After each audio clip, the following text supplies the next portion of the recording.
Going back to what Hermes said for a moment, though, about any Greek being better than no Greek, that hasn't always applied in white supremacist circles. Think, for example, about the Irish and Poles and Slavic peoples, who weren't considered white for a long period of time, even by the Nazis.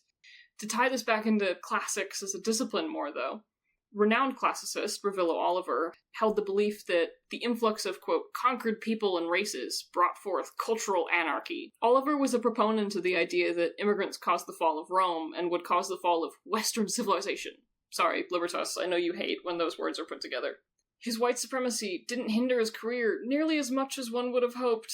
This is partially attributed to his coded language. One article he wrote on Latin prose, and not explicitly on white supremacy at all, was addressed to only those who find faith or reason some basis for a hope that the return of the Neanderthal is not yet a derisive victory, and that civilization in Europe and America will somehow survive the attacks of both its domestic and foreign enemies. It's something that Hermes will get into a little bit more in the next episode about conspiracy, but the idea that there's someone attacking the white race, and that there's going to be a return of some horrific, horrible race of people that's going to destroy civilization, it's really unfounded in any sort of classical material, but we see it time and time again in these white supremacist groups. Now, you can be a white supremacist without believing that the nation you live in should prioritize white people in domestic interests, but you can't be a white nationalist without believing in the supremacy of white people. As I mentioned, these white nationalists are people that you've heard of before: the KKK, the Proud Boy, the Freedom Convoy in Canada. Even though they've moved away from calling themselves white supremacists, they believe that the project of nationhood is related to race. They're white nationalists. To cover all the bases here, a non-race-based definition of nationality likely involves some legal jargon and the ideas about sovereign states and nation-states, something to the effect of the status of legally belonging to a particular sovereign state that has jurisdiction over the person. However, for a lot of these groups, they use a race-based definition of nationality that begins to involve ethnicity, something along the lines of a group of people legally united on the basis of ethnicity. And we established that ethnicity contains aspects of racialization, but also culture. Since white supremacists can get their hands on 23andMe kits now and find out that they are not, in fact, pure British stock, and they might have ancestry that's a little tiny bit black or a little tiny bit indigenous, they're moving away from relying on DNA and pure race blood being their metric for what is considered their group. So they're moving away from scientific racism and moving towards ethnicity, white culture, white nationality, concepts about looking white.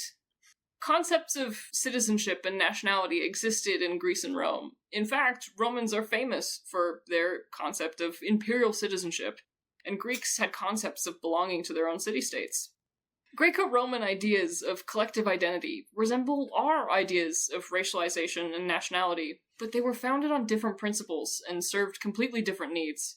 White supremacists, however, used these ancient ideas to legitimize their bigotry and prove their connection to Graeco-Roman antiquity. The purpose of Roman citizenship was similarly supremacist, placing one group above the other. To be a Roman citizen was to be better than everyone who wasn't Roman. That's the kind of hierarchical dynamic that white supremacists want and what they currently believe in. American exceptionalism is a huge part of their domestic and foreign policy. We can see it with the tariffs that are coming through in the United States now. It's also what the Nazis tried to create in Germany. But an important difference is that you could become a Roman citizen. There was no biological component. Jews couldn't become German in the eyes of Nazis because the Nazis viewed German citizenship as being racially linked. But in Rome, Jews could become Roman. We have many examples of Roman Jews. During around the time that Lombroso was writing, there were 3 races in humanity: Caucasoid, Mongoloid, and one I'm not particularly comfortable saying, but if you Google it, you can find all 3. H.P. Lovecraft happened to name his cat after the 3rd one, so we can imagine what sort of group that's going to be. For a long period of US history, you could only become a citizen if you were part of the Caucasoid race. What happened, though, was that people from India discovered that, actually, according to the traditional definition, they were included as part of the Caucasoid group. It kind of includes anyone between the British Isles and India that isn't East Asian, so China, Japan, Korea. The problem is, though, is that those people were not the correct kind of Caucasian, and that language had to be thrown away. As for Germany, people were rightly concerned about the state of their society following World War I. They were upset about stagnant wages and expensive food and lack of housing. Figures in the far right saw those disenfranchised people in interwar Germany and offered scapegoats for why things were going badly. Immigrants are taking housing and jobs. Degenerate queer people, and in particular, Jews, were stealing opportunities that should have been going to hardworking Aryan Germans. Which, much like those outdated terms in the US immigration policy, should sound kind of familiar with what's currently going on. They said that intrusions by others were causing the death of German culture, and that the correct people weren't having the correct kinds of families with the correct values, which was breaking the lineage from the Holy Roman Empire to modern families. Hesse will get a little bit more into this idea as well about what kind of correct families exist. But again, this should sound familiar. This is the language of right-wing politicians today. A criticism often levied by far-right individuals is that people on the left will call anything they don't like Nazism. But the Nazis sought to create a nation for themselves and the people that they wanted to have a nation for. It's happening now again in many places across the world. What it meant, though, for the Nazis was putting the wrong kinds of people in camps and hospitals where they were kept separate to prevent cultural cross-contamination, and then eventually they were killed. This is particularly prudent considering what President-elect Donald Trump has been saying about intending to deport some 20 million people, and ahead of that, using camps to hold them. There was also a biological essentialist component with the Nazis' idea. The creation of the ideal society went hand in hand with their attempts to breed what they saw as a perfect Aryan nation. Taking quote-unquote unwanteds out of Germany also took them out of the gene pool, along with preventing the so-called cultural cross-contamination you mentioned. I'll get more into the eugenics aspect in my episode, but I think these concepts really go together. Yeah, you do end up talking quite a bit about race, but more from the aspect of blaming women.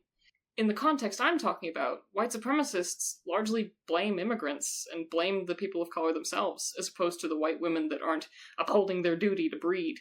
The pattern we see of legal codes being used to enforce racial segregation and deportation goes in line with how philosopher Giorgio Agamben applied the Roman legal definition of homo sacer, the idea that someone couldn't be executed by the state or sacrificed for religion, but were stripped of a protection of a nation's given laws onto these modern iterations. In Nazi Germany, it largely applied to disabled people killed in medical institutions because they were unproductive or unworthy. And in the United States, this looks like lynch mobs that were sent to kill black people accused of crimes, often ones they didn't commit. Additionally, homo sacer, being a Roman term, links ideas like this to the classics and provides some heritage to the ideas that white supremacists believe, despite the term being used as a criticism of such links. So why has the link with the classics persisted so much? I understand that it was the first kind of springboard into these ideas, but why is it still being used to justify racism today? I mentioned how Revillo Oliver somehow didn't lose his job despite all the racist rhetoric. It's because classics has this kind of staying power, sort of because it has credibility in the academics. Schoolboys, for a long time, were taught classical material from a young age before they went on to pursue other fields of study, like medicine or engineering or whatever they went on to do. But they carried along these classics with them. Enlightenment thinkers especially really loved classical material. Towards the end of the Enlightenment, into the Victorian era even, was when writers like Lombroso were putting pen to paper about their ideas of racial hierarchy. The two fed into each other to stick around. Also, more generally, Greco-Roman antiquity holds a lot of prestige in Western culture. I'll get into this a little bit more on the next episode, but essentially, the Greeks thought they were great, and then the Romans thought that Greeks and Romans were great, and they spread the idea of that greatness to half the world. The nations that followed and inherited from Rome, like the British Empire and America after them, continued this tradition of Greco-Roman superiority, and it carries on to modern day. It's even baked into the name classics itself, and it's obvious in the prestige of Greco-Roman art, literature, architecture, mythology, and so on. People desire nationalism because it's a tool through which they can self-govern based on their common values. Those can be anything from, we all like the same kind of food, to how good and great they are and how proud they should be of their culture and race and ethnicity and religion. White nationalists see elements of this in classical material and think that it's the same when it's not. They superimpose their racist values onto the goals of self-governance, because their conceptualization of self is based on race and excluding others from their concept of nationhood. So what do we want you to take away from this? First, that racial identity isn't biologically inherent, and you should question when someone tells you that it is.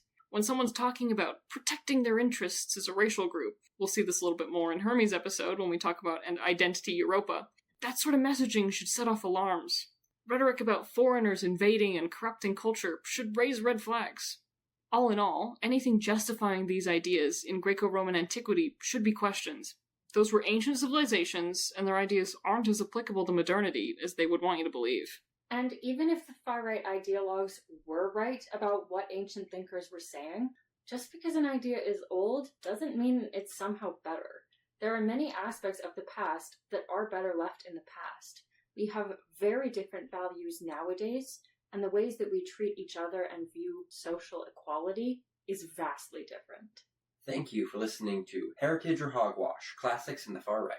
Join us in our next episode where I, Hermes, will walk us through how far-right rhetoric is spread in the online world. Thank you so much for joining us. We'll see you next time. Bye! Bye.